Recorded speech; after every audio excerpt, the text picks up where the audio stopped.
কিয় তুমি অকাৰণে ভোলা উপস্থিত?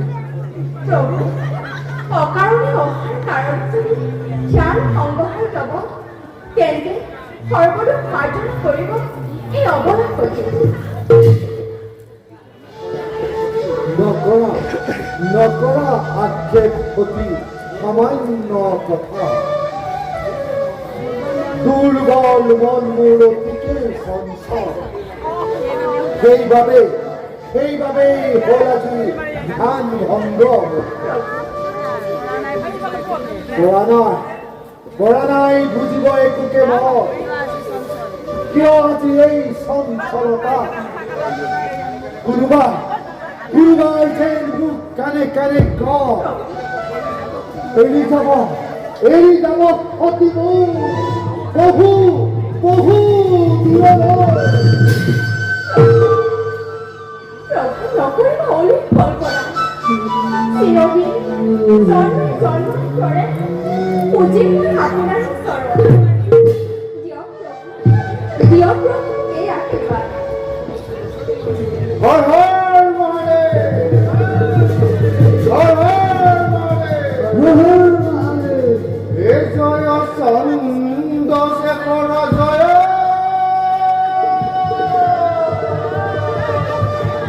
ক্ষীৰে জটাধাৰী।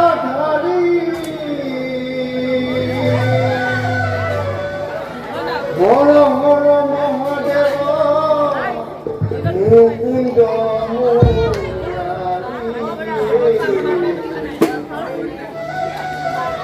জয় চন্দ্রশেখর জয়, ক্ষীরে জটাধারী। হর হর মহাদেব দেব ত্রিপুরারি। ওম নমঃ শিবায়।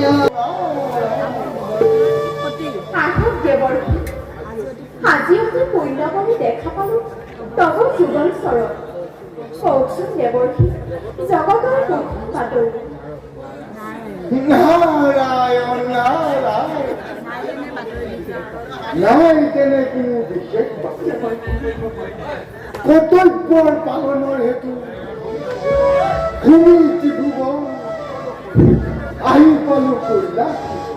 দেৱৰ্ষি, ত্ৰিভুৱন ভ্ৰমণ পাহৰি অকস্মাতে জাগিল কি কাৰণ?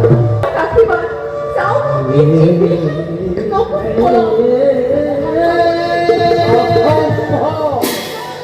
অসম্ভৱ অতি। বিনা নিমন্ত্ৰণে নোৱাৰিবা যাব পিতৃ গৃহলৈ।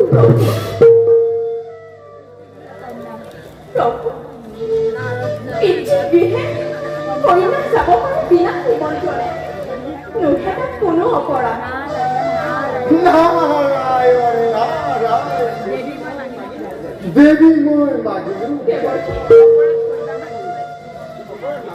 অপৰাধ মাৰ্জনা।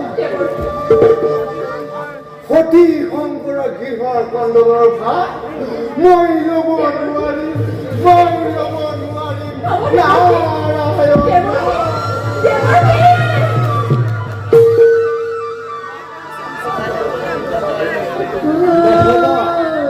নহবা চঞ্চল পতি সামান্য কথা।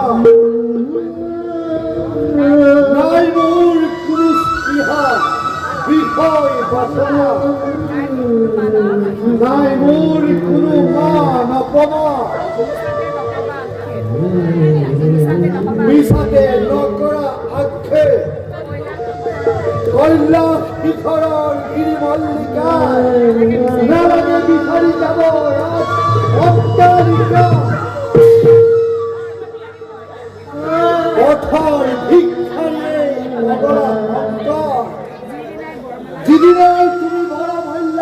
বিবাহৰ পৰ সিদিনাৰ পৰাই তুমি মহাৰত্ন হৈ জিলিকিছা মোৰ ৰুদ্ৰ শিখৰত। যোৱা যদি সতী তুমি পিতৃ গৃহলৈ, কোনেনো নিমন্ত্ৰণ কৰিব তোমাক? কোনে বাৰু সম্ভাষণ যাচিব তোমাক?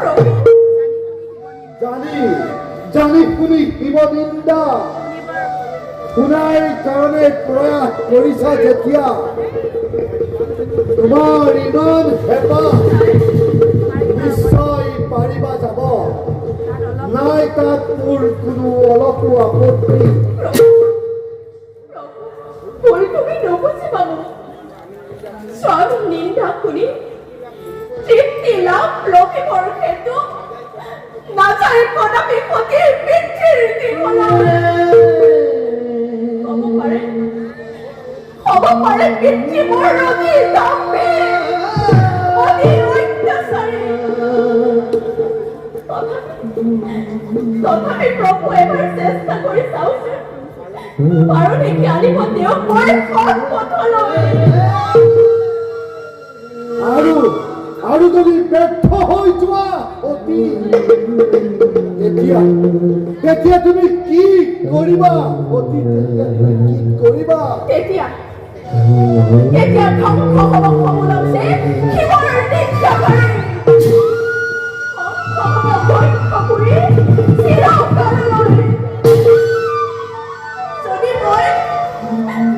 যদি মই স্বামী নিন্দা শুনো পিতৃৰ মুখত, সতীয়ে দিব দান, সতীয়ে দিব দান।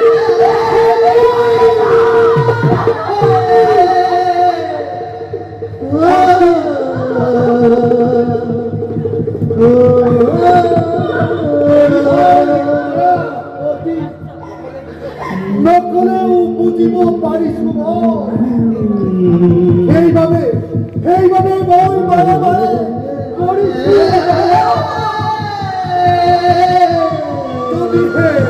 যদিহে নিন্দা নকৰে জানো,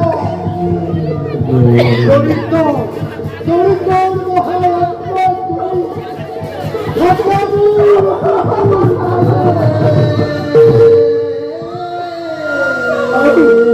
আৰু মোক নালাগে তোকে। তোমাৰ এই কোমল স্পৰ্শ অভিমক সাজে মই সাজিছো কইনা। যদি তুমি গুচি যোৱা অতি, চিৰদিনলৈ কাকটো মাতিম মই অতি। তুমি গুচি গ'লে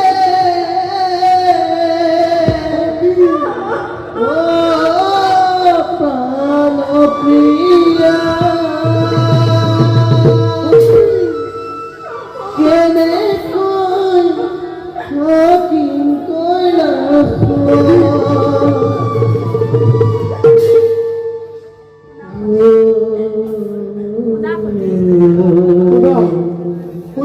সতী, আৰু যেন নকৰিবা দুনাই প্ৰাৰ্থনা। যদি বিশ্বাস কৰে হাহাকাৰ, ব্ৰহ্মা বিষ্ণু হয় যদি মোৰ প্ৰতিদ্বন্দ্বী, তথাপিতো প্ৰতিহাৰ কৰি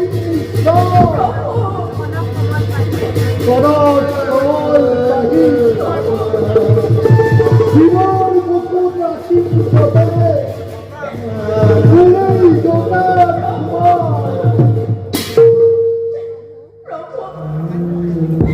আমাৰ দম্পতিৰ বাবে শিৱৰ কিমান কিৰে কিভাবে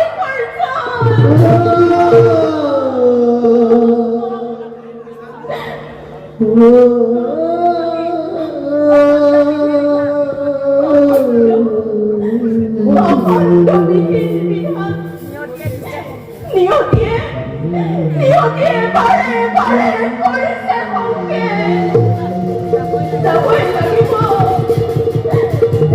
লাগিব মই পৃথিৱীৰ বিষলৈ ক'লে অৱশ্য এই অভাগী সখীয়ে সতী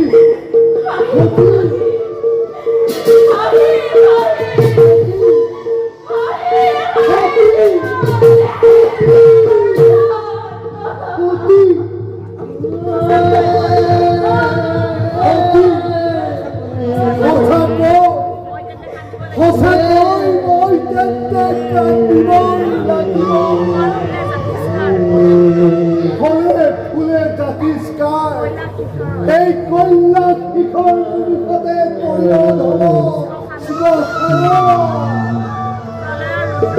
প্ৰলয়ৰ ৰুদ্ৰ পানী কমাই নাচিব লাগিব কোনো এই পগলা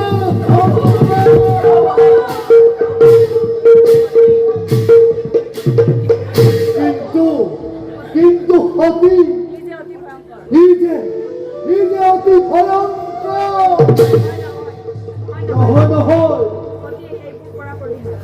সতী এইবোৰ কৰা পৰিহাৰ শিৱৰ সংহাৰণ মূৰ্তি সতীকে সাৱতী বুকুত পাতিছো পুনৰ সংসাৰ সেইবাবে সতী মোৰ কল্যাণী এনে ভাৱ নিদাৰুণ হৈ শিৱৰ সন্মান হেতু নগণ্য যজ্ঞ কিবা নিজ প্ৰাণ কিবা বিসৰ্জন শুনা সতী যাগ যজ্ঞ অৰ্চনা বন্দনা নালাগে একোকে লাগে মাথো অন্তৰৰ নিৰ্মল ভকতি শুনা সতী মান অভিমান পাপ তাপ সকলো দূৰ কৰা আছে একটি উপায় শুদ্ধ মনে শুদ্ধ চিতে ভজুদনি দেৱ নাৰায়ণ ভজুদনি অন্তৰৰ অভয় প্ৰদান পাপ তাপ মান অপমান সকলোৰে হ'ব অৱসাদ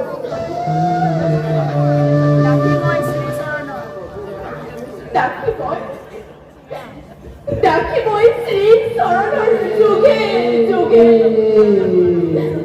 জন্মে জন্মান কৰে আপোনাৰে মই কেৱল চৰণ হ'ব পাৰে এই দেখাৰো পাত্ৰৰ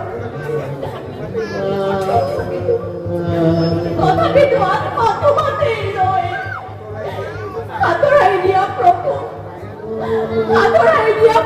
মাৰাৰ ভৰি আমাৰ সঙ্গী হস্তে নোহোৱা তুমি এই দেখাৰ বিশ্বৰ নিজেই তুমি অধিকাৰী ধন্য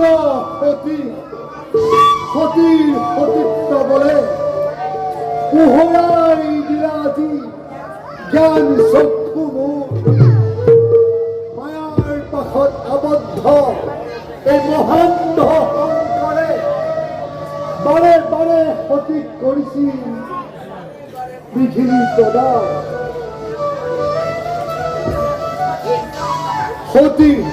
সতীৰ বিৰহত নহৌ পাতৰ ৰুদ্ৰৰূপ ধৰিব পাৰেহি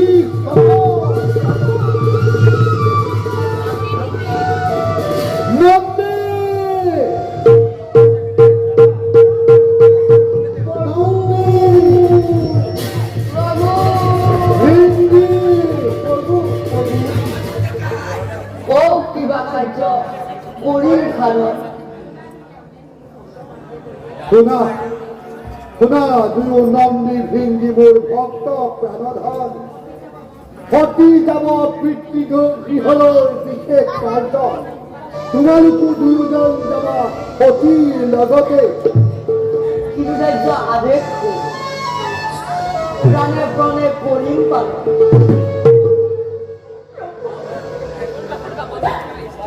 তুমি নুবুজি পাব মোক তুমি কিয়